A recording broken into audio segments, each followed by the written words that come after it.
बीमार, अपाहिज, पागल, भिखारी सब बच्चे पैदा करता है। अरे बच्चे मुफ्त के किस काम आएंगे? सिवाय भीड़ बनने के। देश को भुखमरी, बेरोजगारी, बेकारी के अलावा क्या देंगे? आगे जाकर धीरे धीरे ये बीमार नस्ल शक्तिहीन मजदूरों में तब्दील हो जाएगी। अरे ओ देशवासियों,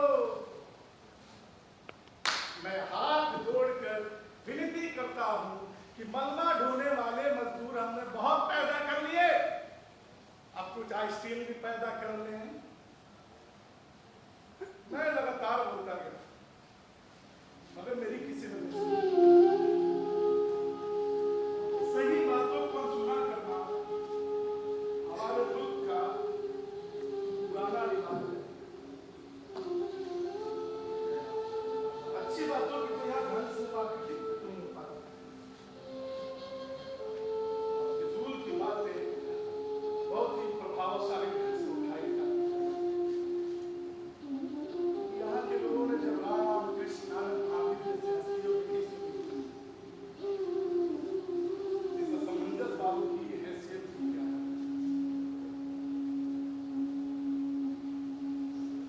इसीलिए अच्छे आदमी अकेले मजा है पूरे रात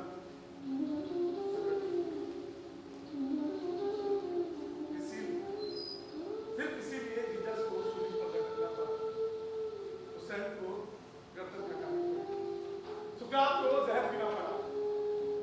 या जब कोई ज्ञानी आदमी कुछ बोलने के लिए आता है तो लोग जान बचाकर भागते हैं, और जब कोई नेता फिजूल की बकवास सुनाने के लिए आता है भाइयों और बहनों, तो हजारों की तादाद में भीड़ इकट्ठी हो जाती है। अरे नेता नहीं आए, चल चल चल, अरे चल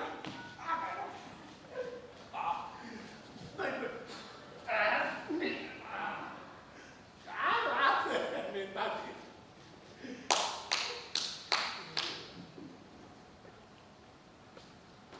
ये क्या बदतमीजी है?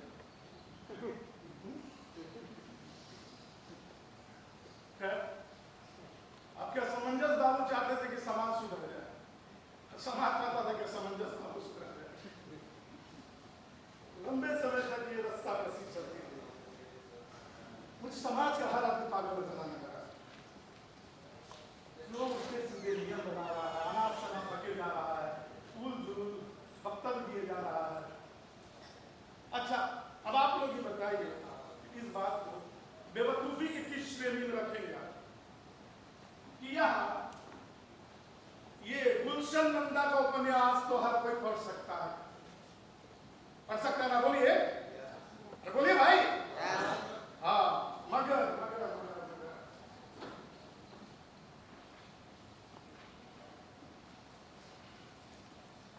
ये कुरान सिर्फ मुसलमान पढ़ेगा, ये गीता सिर्फ हिंदू पढ़ेंगे। इतने वर्षों से मुस्लिम लड़कों को गीता के ज्ञान से वंचित रखा गया, हिंदू लड़कों को कुरान की अच्छाइयों से महरूम रखा गया। इस बात की भरपाई कौन मौलवी और पंडित करेगा? क्या इसकी क्षतिपूर्ति के लिए इन पर मुकदमा नहीं चलना चाहिए? सरकार को तो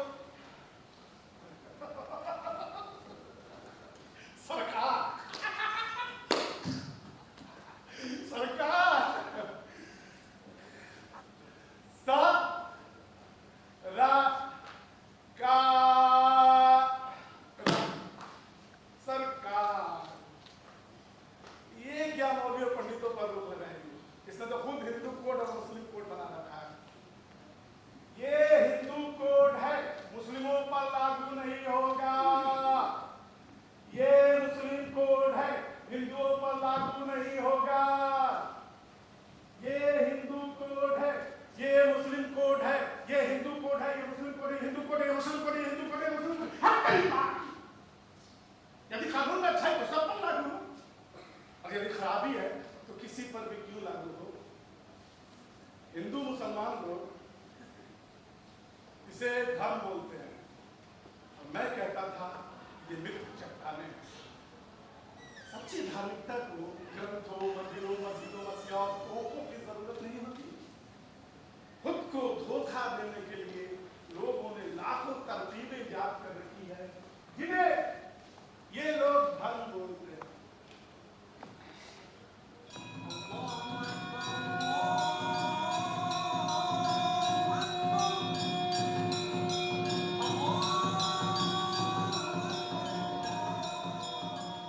मेरे मौलवी और पंडितों से कभी नहीं पटी।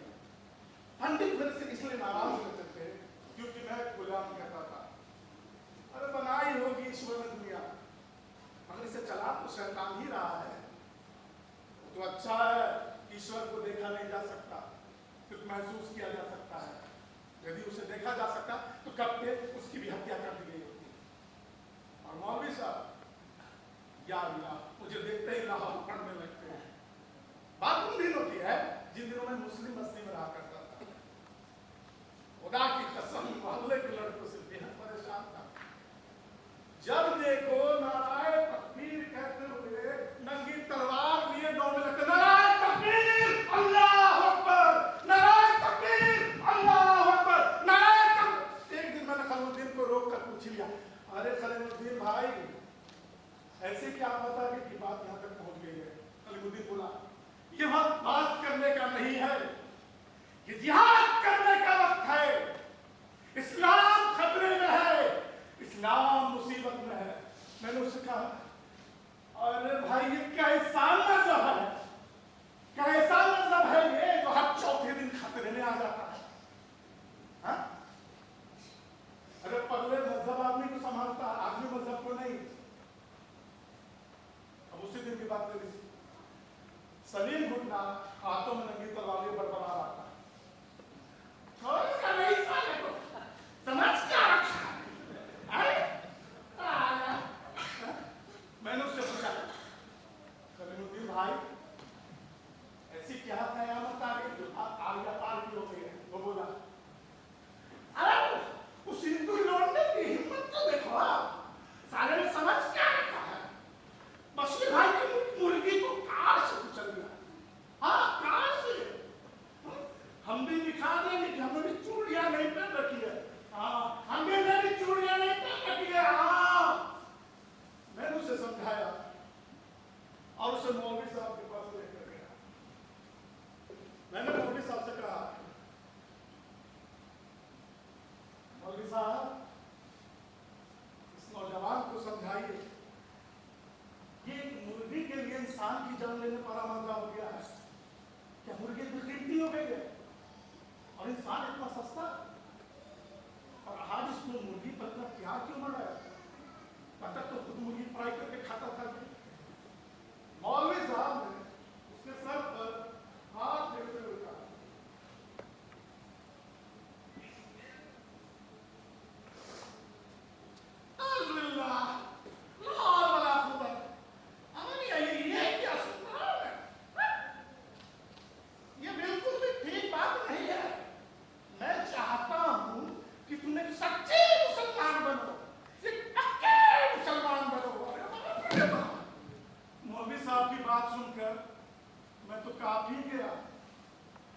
कहा, मौलवी साहब, ये कैसी दुआ दे रहे हैं आप?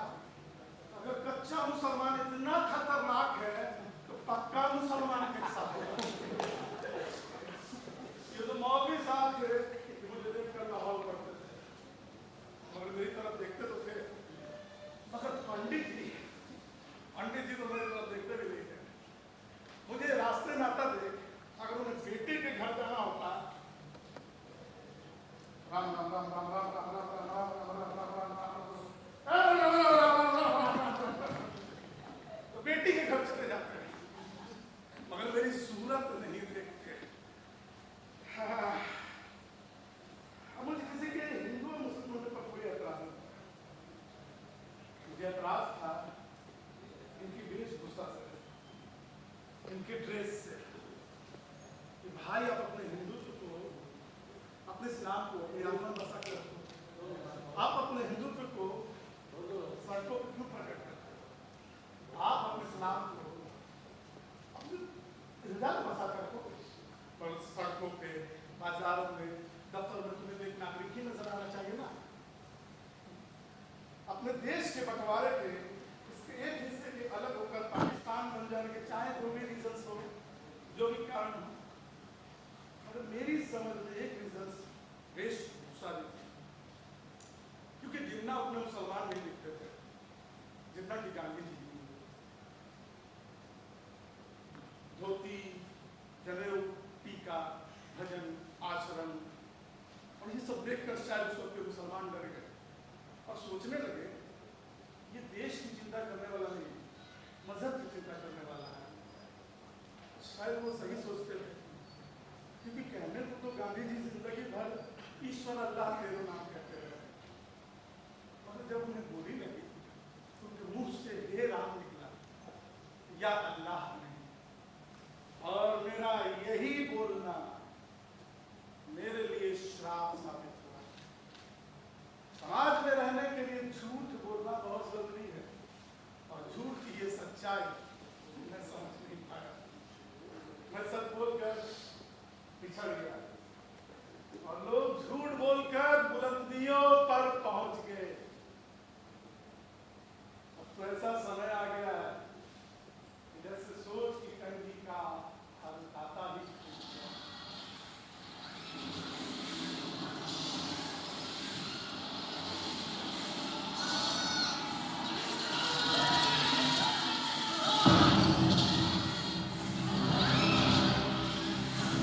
ऐसा लगता है कि कुछ भी अच्छे वक्त को हमारा किसी तरह से त्योहारों की तरह यहाँ हर साल दंगे होते हैं, फिर एकता समिति गठित होती है, फिर शांति की अपील जारी की जाती है, फिर बड़े पैमाने पर गुंडों की गिरफ्तारी की जाती है, मगर ये दंगे बंद नहीं होते। और ये दंगे बंद होंगे भी नहीं। इन दंगों को बंद करना है तो सबसे पहले मौलवी और पंडितों को गिरफ्तार कराओ।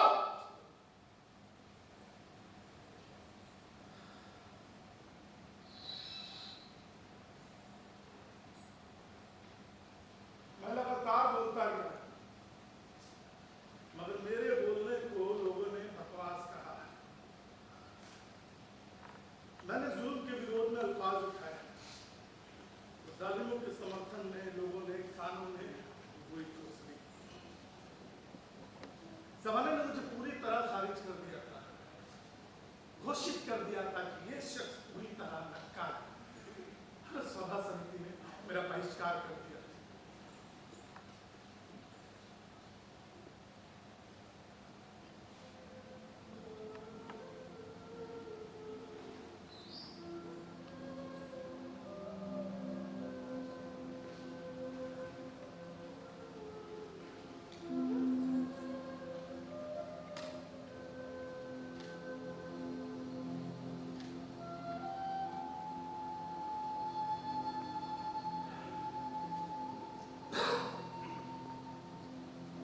मैंने जिंदगी से इश्क किया था,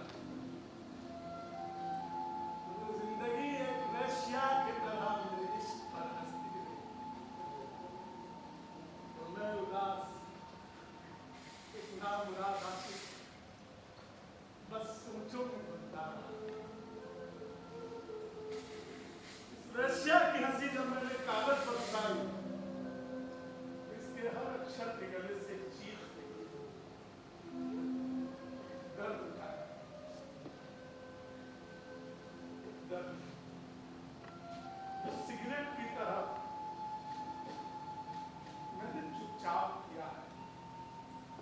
बस कुछ नज़में हैं जो सिगरेट से राख की तरह झाड़ी। उपेक्षा के धक्के ने मुझे गुमनामी के अंधेरे में धकेल दिया। मौलों के हाथ में शहर का निजाम था, और ऊंचा कर लिए जाता तो मैं चाहता था।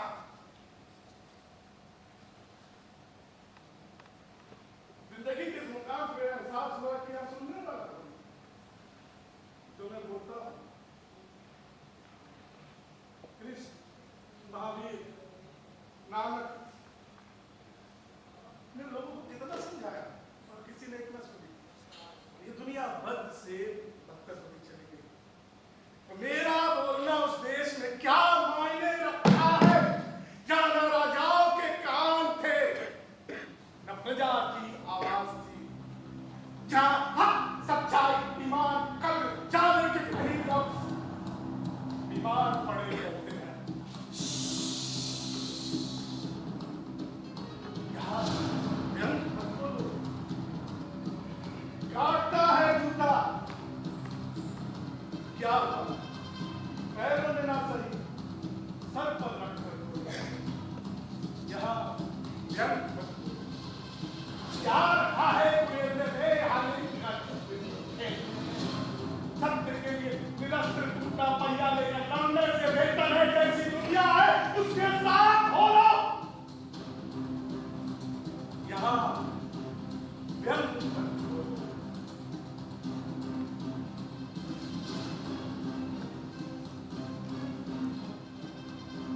कहते हैं कि इंसान का जब बुरा समय आता है तो सबसे पहले उसकी बुद्धि भ्रष्ट होती है। मजबूत इरादे वाले आदमी भी बहक जाते हैं। विनाश का दरवाजा मृत आंखों की तरह खुला रहता है। आपके समंजस वालों का बुरा समय भी अपने पूरे शराब पर था। मैं समाज की मुख्य धारा से कट गया था। वो जो ईश्वर की असीम कृपा है कि अंतिम निर्णय के समय मेरा विवेक लौट आया, वरना आज मैं किसी को मुंह दिखाने लायक नहीं रहता। आप लोगों को पता है, गहरे अंधकार में एक कुत्ते ने मुझे राह दिखाई थी, जिसे लोग असमंजस बाबू का कुत्ता कहते थे। दर्शकों, असमंजस बाबू की कहानी में यहाँ एक नया मोड़ आएगा, जिसे आप टर्निंग पॉइंट भी कह सकते हैं। अगर ये फिल्म होती तो इंटरवल यही होता, और अगर टीवी का धारावाहिक होता तो यहाँ होता एक छोटा सा कमर्शियल ब्रेक। मगर ये नाटक है। फिल्म देखने में, नाटक देखने में बहुत अंतर होता है। खैर, तो मैं समाज से पूरी तरह से कट गया था, बिल्कुल अकेला पड़ गया था। इंसान की जिंदगी में अकेलेपन से बुरा कोई समय नहीं मिलता। ये एकांत, ये चुप्पी, ना कोई बोलने वाला, ना कोई सुनने वाला। शायद यही वो समय होता है जब इंसान या तो पागल हो जाता है या आत्महत्या कर लेता है। मन में ख्याल आया कि एक बच्चा गोद ले लिया जाए। फिर सोचा कि ना मेरे कोई आगे है ना पीछे, यदि कल को मुझे कुछ हो गया तो उस बच्चे का क्या होगा। फिर इरादा किया कि तोता, मैना, मुर्गी, बतख पाली जाए और उन्हीं की देख रेख में तो बाकी की जिंदगी का पाला। हाँ, ये आइडिया ठीक है। इसी क्रम में मैंने कुत्ता, जिसे लोग असमंजस भाव का कुत्ता है, उसकी मौत पर जब मैं दहाड़ मार कर रोया था, तब पहली बार ऐसा हुआ था कि आपकी असमंजस बाबू पर कोई हंसा नहीं था, किसी ने खिल्ली नहीं उड़ाई थी, किसी ने व्यंग नहीं किया था। अब इस बात पर आया जाए कि ये कुत्ता मेरे पास आया कैसे। एक बार अपने अकेलेपन से परेशान बुझे हुए मन से मैं पार्क के कोने में जहां अच्छा खासा अंधेरा था, गुमसुम सा बैठा था। अचानक कुछ आहट से सुनाई दी। मैंने अंधेरे में गौर से देखा, खिलती सी आकृति दिखाई दी। मैंने पूछा, कौन है? मैं हूँ बाबूजी। क्या चाहिए? ये कुत्ता खरीद लो बाबूजी। मैंने अंधेरे में गौर से देखा, ठंड से कांपता एक मरियल सा काला कलूटा लड़का ऐसे ही हाथों में कुत्ते के बच्चे को लिए खड़ा था। मैंने कहा, मेरे को नहीं खरीदना, पर मेरे को तो बेचना है। अगर आप नहीं खरीदोगे तो इतनी रात में मैं इसे बेचने कहाँ जाऊंगा? आपको इसे खरीदना पड़ेगा। क्यों खरीदना पड़ेगा?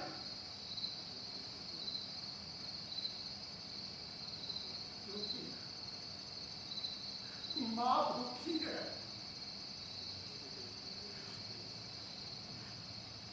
माँ भूखी है। अचानक उमरिया सा काला कंकर रखा मुझे सुंदर दिखने लगा। माँ भूखी है।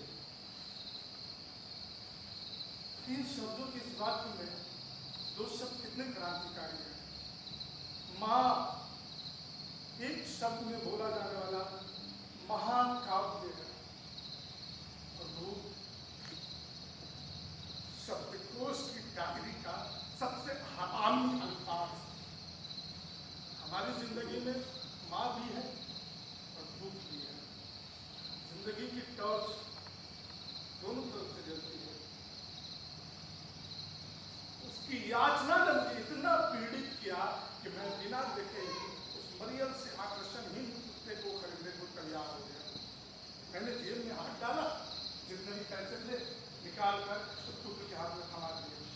पैसे पाकर वो लड़का घोड़े की गति से दौड़ा और अंधेरे में मुझे तो उधर हो गया। मैं वो कुत्ता लेकर अपने घर चलाया। चल चल बेटा, राजा बेटा मेरे साथ रहेगा। आजा आजा, हाँ यही जगह पे ठीक है। और ये क्या, जो लोग इतने दिनों से उन पर खामोश थे अचानक मेरे साथ कुत्ते के बच्चे को देखकर उन पर हंसने लगे, मेरी खिल्ली उड़ाने लगे, व्यंग करने लगे, कहने लगे अरे